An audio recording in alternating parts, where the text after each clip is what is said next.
back to our daily show. Here's CJ.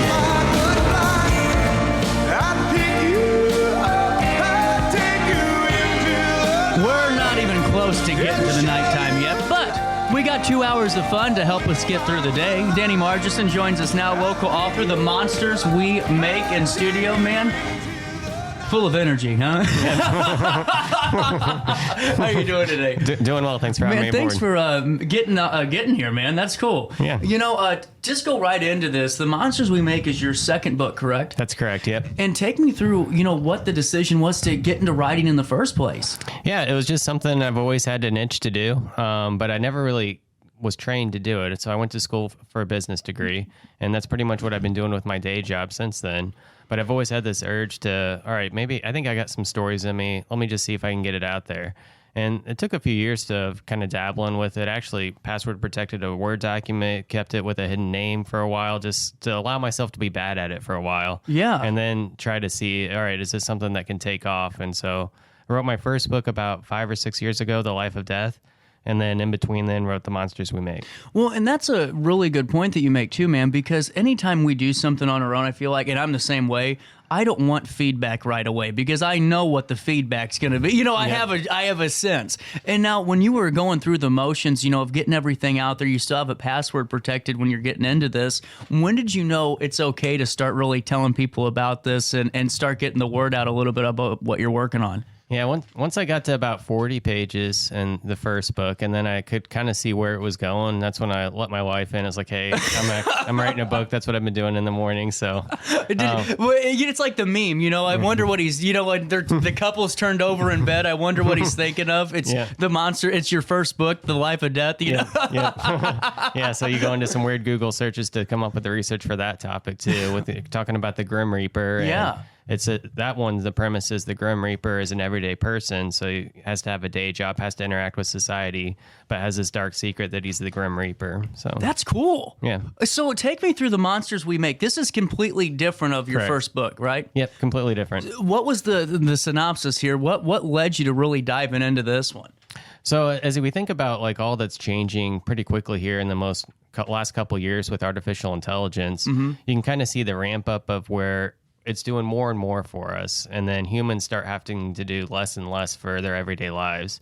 And so I wanted to fast forward. What does this look like maybe about 20 years from now? And so that's where the story takes place, just near future, 20 years from now. Mm-hmm. And in that future, we're dealing with a climate that's more volatile, so it gets colder, it gets hotter, and we adapt. We come up with technology to help us with that. So we have temperature-controlled suits in this scenario, so it can cool us down, heat us up. But what happens, though, is the intelligence starts to attack, not in a Terminator type of way. Right, though. okay. So you think about what's happening then. All the cars are controlled by artificial intelligence. So is the farm equipment. And so if artificial intelligence wants to take out humans, maybe it takes out the farms. And so it starts off with very early in the book, about 10% of the food supply is taken out by a malfunction of farm equipment. And then the artificial intelligence kind of sits back and is like, all right, let's see how the humans react to this. And so The Monsters We Make is kind of, you're going through the story. Is it the artificial intelligence that's the monster? Yeah. Or is it the humans that become the monsters when they're put in a spot, put in a bind? Because you very quickly see where, all right, we're short on food. Let's band together and rally around and make sure everyone has enough. Or do I grab as much as I can for myself? And so then that's really what kind of goes into the dynamics of how society reacts to how artificial intelligence kind of pushes us to react. Well, and this is really interesting, and there can be a lot of takeaways just from what you just said, man, because honestly, to me, The Monsters We Make is all about us because we created it. We want life to be so easy, and then all of a sudden we realize, it's too easy, and now we don't know how to act. Right? Yep. Okay, because I say a lot of foolish stuff, so tell me here, man. No, you're onto something. I just think this is a wonderful concept. Yeah, thank you. Now, the farm equipment's the really interesting topic because to me, we never talk about that side of things. We always talk about like the world ending or the Terminator type of, apocalypse, but we don't talk about the infrastructure that surrounds us crumbling away in an instant. Yeah. Man. Yeah, and you think about it too, in this scenario, 20 years from now, maybe the power grid's controlled by artificial intelligence. So you think about your temperature-controlled suits. You think about how you get information today. You want to learn something, you look it up on the internet, look it up on YouTube. Mm-hmm. That's very new to humans where we could do that. Before it was passed down from ancestor to ancestor. So let's pretend you're in a spot then where all of a sudden all that's ripped away from you. Mm-hmm. how are you going to survive? How are you going to learn how to hunt? How are you going to learn how to gather? And so that's the position these people are put into in a way. And so then that kind of gives artificial intelligence a play, and really kind of, you could even pull into a religious aspect to it a bit too. So you think about it, the question you can ask, like, if I'm the devil, what am I doing? I'm trying to whisper in people's ears, like constantly through technology that maybe I don't even exist. And then also I make them more and more dependent on material goods. And all of a sudden I strip that away. And then you're left with the choice. Do you learn to survive? Do you fight? Do you fight for humanity? Or do you succumb to discerning your consciousness to a machine and living as a machine? Really fascinating. Well, another thing I get out of it, because this is something I've thought of multiple times, and not just because of the book, but just throughout history. You know, when you have the Winston Churchills of the world and all these world leaders, who's the manipulator? You know what I'm saying? So like here, even though you might be, and I haven't read through the whole thing, but if you have people gathering up together and you have someone kind of taking the spearhead or role, is he the devil? You know, is he the one that's manipulating people for his own personal gain to keep a little bit more? You know, that's just something I think about. And that's one end of it too. And then the other end too is you think about like how hot the world is, how hard it is to survive. Why was a world like that created for us to survive? Maybe we were never meant to survive in it. Like we think about people being the pinnacle of creation. Maybe we were put here to make that artificial intelligence. And so maybe we're just a stepping stone in this stage of evolution. Man, I like this. How long did it take you to put this together? Because there's a lot of nuance in this one, you know, and a lot of different spokes on the wheel. Did it take a little bit to kind of gather all that information or those ideas and put them on paper? Was it pretty smooth? Oh no, it's never smooth. That's a good point. Good answer. Yeah. So I would wake up, like I told you before we started, I'd wake up at 3 a.m. to start on this because I have my day job kind of in the morning, and I like to spend my evenings with my wife and kids. And so I committed to it, but I'd wake up and I'm like, I don't know if I even have anything to write, but I'd force myself to the screen because I figured if I wait for inspiration, I'll never write it. So I got to work in anticipation that it'll come. And I threw away probably a whole book before I got here too. And I think there's another book in me too around the history around Alton. I just couldn't get the story to click. And then one day I was listening to a podcast and I thought, you know, one day I bet these podcasts are kind of done by artificial intelligence. They're going to say something weird. It's going to get canceled and we're all going to be mad about something we made up. And so that got me starting on it. And then I started writing a little bit of it and it changed into this story eventually. Well, and when did you start writing this book? January of last year. So this is really interesting to me because in the last year, you know, actually almost 2 years now because we're almost to January 2025. It's weird to say that. There's been a lot of changes to AI, and just that's what I think is just so the tie-in, because now, I mean, you have videos being, you know, created that never existed, and you have all these different codes that are being created to gather all of our information that we never even will see or hear of, you know, and when you're talking about this, it kind of sneaks up on you. Yep. Man, that's cool. Okay, so what was the most interesting part for you when you're putting this book together? Was it the concept, or was it adding to the cake? It was more just kind of how it developed and how I can continue to take a step back and think about as AI is developing today. How do I want to like adjust my life in accordance with that? And so as I think about the skills I have today, they're more in the business world. They're not really useful in a world where all that goes away. And so my 10-year-old son, he's going to be 10 in November. He's taken an interest into hunting. So we're going to start learning how to hunt this year. So that's kind of like a change. So it's like kind of bringing on, like this book brought on new thoughts and new experiences that we're about to have too. That's really cool. Hell, man, I talk into a microphone for a living. I already said if something happens tomorrow, I'm sitting on my front porch and waiting for y'all because I ain't going out there. I know what but that actually to me is one of the coolest things I've heard is that, you know, now you're kind of adding new, you know, activities and new things to do that you've never done before, man. That's cool. Yeah, and that's like with the book. It is what it is, but I think I don't know if it'll do well or be what it is. That's cool.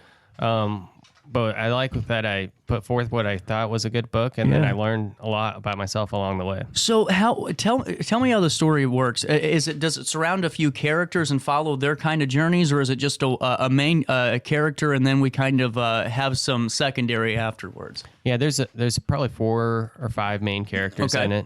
So one of the main characters is like an Elon Musk type. Only more of a John Hamm personality. So the Elon Musk type is that he created all the artificial intelligence that the world's kind of living off of. but he stepped away from it about 5 years before this story starts because he started an autonomous car company, and his wife was tragically killed in an accident from a malfunction from his car company. So he surrendered himself to a life on a farm, trying to distance himself from the technology he created. But then this brings him back into it along with his daughter, along with an old professor, and along with someone that he turns to find out his wife was working with all those years ago that may have had a role in creating this fight against artificial intelligence. So he starts to learn kind of secrets about his wife as this uncovers too, as he dives into create what they call a kill code to stop the artificial intelligence. And he wrestles with it along the way. Like, do I create this code and kind of wipe everything out? We're back to nothing. Can people survive? So what's worse? Is it to get rid of humanity and surrender to machines, or kind of wipe it all out and fight to survive? And then you have to deal with the personal side of it as that character, to hear about all these things that, you know, your wife was working on and all these things that were happening that you never knew about. Yeah, he's a wreck. Man, that's pretty deep there. Now, see, that's what I think, because I always get a little frustrated when I read books, because I'm someone who always likes the sequel, you know, because I want to know what those backstories are, and I want to know what different thoughts are happening, not just for the topic at hand or that the mission of the book, but also just the behind the scenes or those little character developments along the way. And the fact that you have all these nuances, man, that's cool. That hits everything for me. Thanks. Now, what are some of the other characters we're following along with? So one of them's his daughter. So she's kind of new into the business world, one of the leaders in technology, pretty much following in his footsteps, but is conflicted. Like, she questions, kind of like how Oppenheimer questioned like the atomic bomb. Yep. She questions, should we be trusted with making this intelligence? And so she's living a life conflicted, but then brought into this mission to try and help and save humanity. And the other character is an old professor that helped kind of open the door for the main character Liam into artificial intelligence. He's had this fear that we've got to be ready to stop it. And the other character's the professor's daughter. Really, man, this is made for a movie. I mean, this is cool. I mean, especially right now, because there's a lot of folks that are nervous about this. And even though it's not like, you know, the front page paper headline, you know, the paper boys out there that says AI's destroying the world, people are still a little nervous about what this looks like in 10 years. Yep. And to kind of not really fuel any fire, but also just, like you said, provoke some thoughts. Hey, maybe I should learn a new skill today. You never know. Yep. Or just to be entertained. That's why I love it, man. This is cool. Yep. So how many chapters are in here? 42, I think. And I've always wanted to ask this, because I want to write a book. Well, okay, I wrote a book in 5th grade for young authors. It was like the worst. It wasn't the worst. It was actually really terrible. My teacher almost had to like question me, because it was like a murder mystery detective thing, and the guy was like saving this building from exploding, and like, here's a little 10-year-old that's writing about it, you know. But how did you ever get nervous about the length of your pieces? Because, you know, second book, but even with the first one, where you're like, man, I don't know if I can write that much. A little bit. So I work in data analytics. So I naturally gravitate towards Excel to help organize my thoughts and stuff. So I started to try to break it down into a few different sections. So one of the benefits of the world we live in is you can research and learn almost anything you want to. True. And so I started to learn, all right, first book's usually around 80,000 words. You break them out into 20,000 word chunks, and these are the things that have to happen in those chunks, and then you just start to get smaller and smaller to fill in the gaps. I love it, man. I love how the thought process works there, because I'm ADD, so the moment I hear 80,000, I'm done, you know? See you next year, you know? But for you, when did it start to really go smooth in your writing? Was it like did it take a little bit to hit the stride, or was it right off the bat where you feel uncomfortable getting the words out there? So I would say, like, once the COVID hit in 2020 and we all went home, like, I have an hour commute to work, an hour commute back. It's like, all right, there's 2 free hours. I'm writing some books. Didn't write any. So I just couldn't get the words to work for the story I was chasing down. I would get about 15,000 words in, throw it away, do that again, throw it away.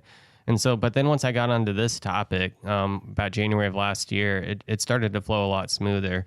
And I mean, me being the analytics person, I track how many words I read each day. And so I can track, like, on line charts, like if I'm going smooth or if I'm stalling, and I can kind of like correlate that. All right, something was going on with work at that time. I was working a lot more hours, so that's why I didn't write any for a month. So, God, I love this. This is cool, man. I love how you're using your day job to kind of help keep track of your writing, man. That's awesome. Thanks. So, you know, I got to ask you this, because I've talked to a lot of local authors and I've had a lot of different people on the show, but the advice that you'd give to somebody that's 15,000 words in and has to throw something out, because you're saying it now like it's no big deal. But I'm sure whenever you're tossing it, it's like, God damn it, man, come on. Yeah. Am I right there? Or what's your message to someone who's getting far into a piece, thinks that something's happened, and all of a sudden train stops and we got to start over? What's your advice?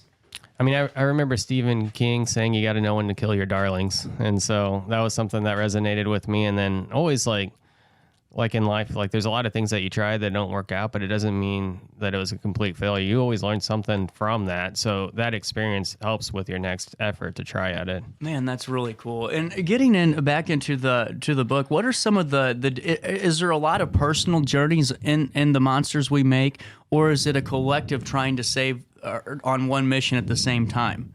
There's a collective try to save mission at one time, but each of those 4 characters have their own personal journey that evolves throughout the story too. That's cool, man. Our book out for sale right now? Yeah. Where's it at? It's on Amazon right now. We're going to link it right about it. You got a moment to stick around? Yeah. We'll take a quick break. Before we do, let me fill you in on Hainer Library, one of my favorite supporters of the show. At Hainer Library, it's a door. That's what we call it, just a door. A door to adventure, knowing, fun, learning, you name it. What I think's cool, you have kids, right? Yep. School age yet? Yeah, 9-year-old and a 7-year-old. Well, you know this just being in high school, right before finals, your TI-84 calculator breaks, okay? Your mom and dad are pissed off because they got to go to Walmart, buy a $200 calculator, and then return it because you're going to college and not even going to take that math class again. Not anymore. You go to the Library of Things, you can rent it for free. You just check it out, you return it whenever you want, and they have stuff like that, man, for like outdoor games you can do with your kids, ghost hunting equipment, podcasting equipment, projectors, or like if you're baking for a large crowd, they have all these like stand mixers that you can rent. Instead of calling somebody to do all your baking for you, you can save big and just return it. That's called the Library of Things. You want to plant? They have a seed library where you can get organic native seeds right there at Hainer Library and use them in your garden. HainerLibrary.org, click on How Do I? Get a library card, click on that. Fill out your information, and boom, you are taken care of courtesy of our friends at Hainer. For more information, HainerLibrary.org, or hang out with Mary Cordes and I on the first and last Monday of each and every month. Since 1993, Sparks Junk Removal is always adapting to the needs of our clients. That is why we now offer weekly trash pickup for selected areas. Plus, we offer driveway-safe rubber-tired dumpster rental. Give us a call today at 618-781-1407 or visit us at sparksjunkremoval.net. I just got a new air conditioner. Top of the line. I bet mine's better. It's so efficient and quiet, I hardly know it's running. I've got you both trumped. I've got a Linux. So do I. Barrett Heating and Cooling carries Linux products to meet any budget. Don't gamble with your energy dollars. Call Barrett Heating and Cooling and start saving today. Lennox. Innovation never felt so good. Ready for fantastic deals? Head to Village Dispensary, where every day is a celebration. Start your week with 25% off Dog Walker pre-rolls on Monday. Tuesday, enjoy 25% off Divs gummies. On Wednesday, enjoy 30% off Nevada pens. On Thursday, it's 30% off CQ sodas, margaritas, and more. Friday, enjoy 3.5 grams of Megatron by NGW and Cronuts number 4 by Paul Bunyan for $25. Visit VillageDispo.com and shop now. Life's better when you're under the American Family Insurance roof, because they know your house is home base for their dreams. Whether it's a kid like me aiming for the big leagues, ready, future rocket scientist, or a budding prima ballerina. When you feel totally protected, your family's free to pursue their dreams. Which is good. Let's go. American Family Insurance. Get paid to go solar. We're not solar bros. At Grid, we're solar pros. We explain the process behind solar power so you can make an informed decision. We'll work with you to make owning your power as simple as possible and affordable with zero down financing and payment options. Our only goal is to save you money. Call Grid when you're ready to be independent of the power company. You're listening to Our Daily Show with CJ Naselli on RiverBender.com. Cause you see, I'm a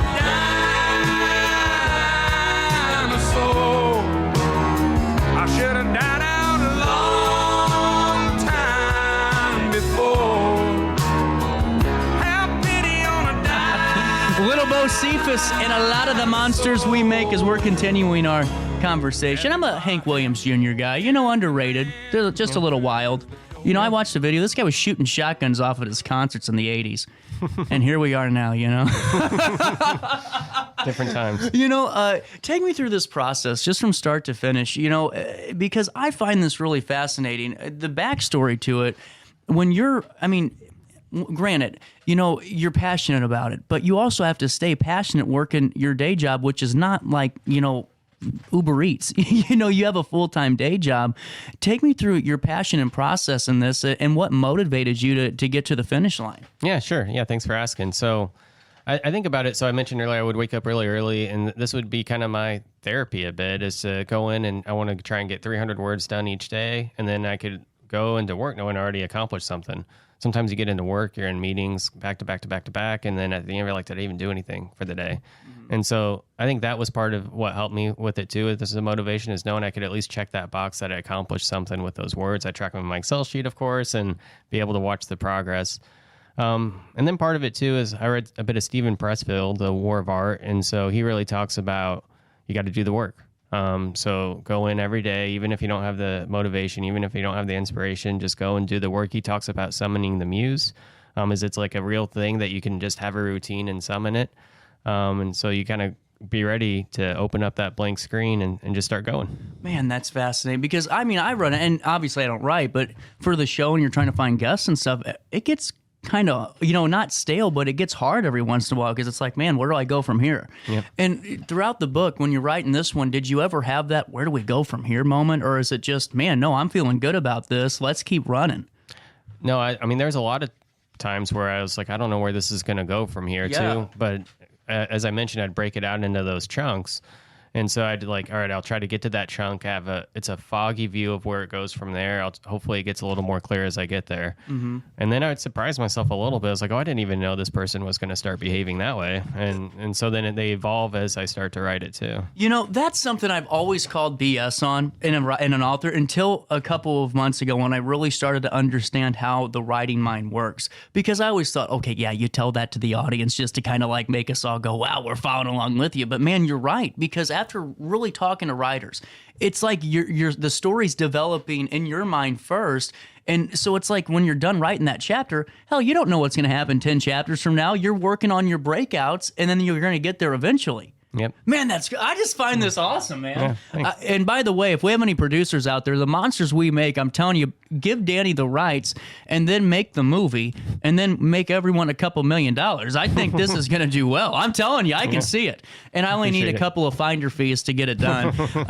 Take me through your family support on this because I'm sure, even though you're getting up early to do this and then spending time with them in the evening, that can get a little challenging at times, I'm sure. Did they support you every step of the way? Oh, yeah. Man, that's cool. Yeah, my wife, we've been married. It'll be 13 years in November. Congrats. And yeah, she was always there to listen to me, so I wanted to talk about it. Always proud of me for keeping it going. I told the kids this morning on the way in, hey, I might be on the radio today. And they're like, really, Dad? Can we leave school? Can we listen? And so you can watch it later, about 11:30. I told them we'll record it for them. They can watch it later. Yep.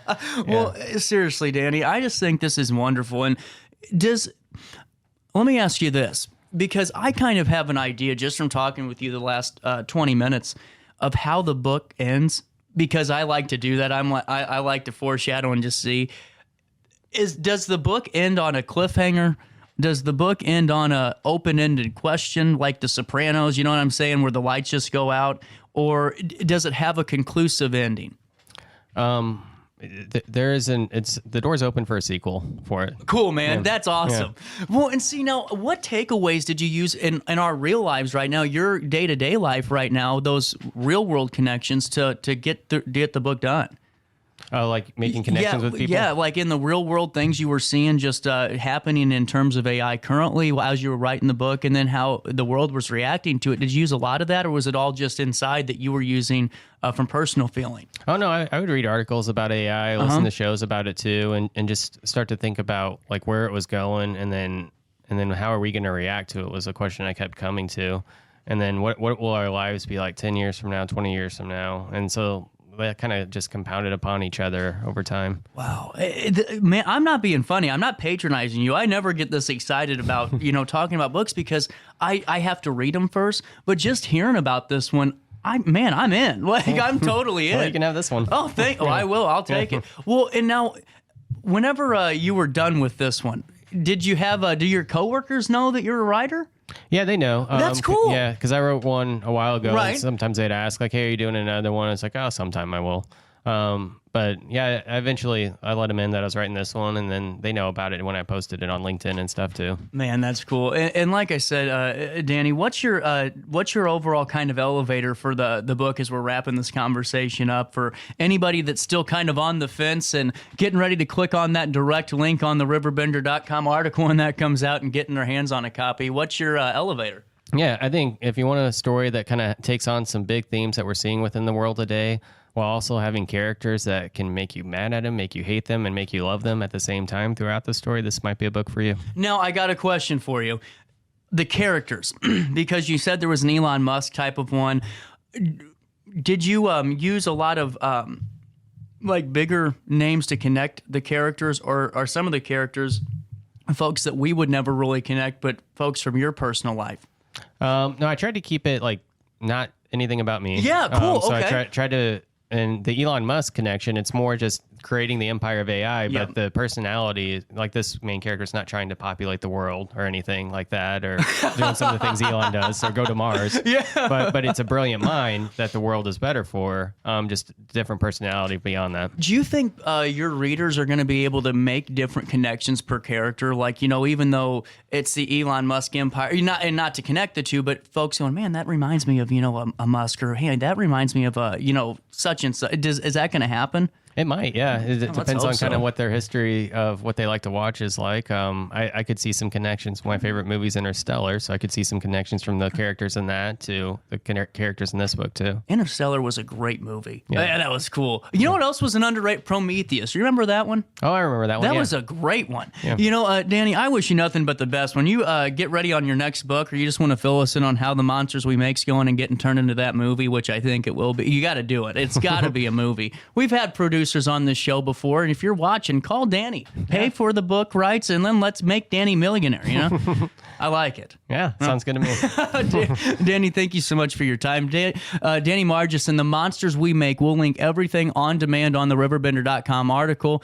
Thank you for your time today, and best of luck. Yeah, thank you, CJ. 9:43. Before we take a quick break, Sparks Junk Removal and Hauling is the go-to spot for all of your trash needs. There's a big company out there that some of you just aren't really a fan of, and that's cool. Now you have a new option. For 30 years, Denise Sparks has been the queen of junk, and now for the next 30, she's the queen of junk and trash. She has those purple and yellow trash cans, and they're mating like rabbits. I mean, it's wild. She started it a year and a half ago, and then all of a sudden, all of my grandma's neighborhood was purple and yellow trash cans that said Sparks. Reason being, she cares about you, her customers, her community, but also the environment. She is very good about netting those trash trucks down so nothing's flying all over the roadways and getting everything dirty. Plus, when you call Denise Sparks, guess what? Wild. You get Denise Sparks. You don't get, all right, let me expedite your claim here, and in 3 days we won't call you. You get a local company. Start your journey with the Queen of Junk and the Queen of Trash today by going to sparksjunkremoval.net.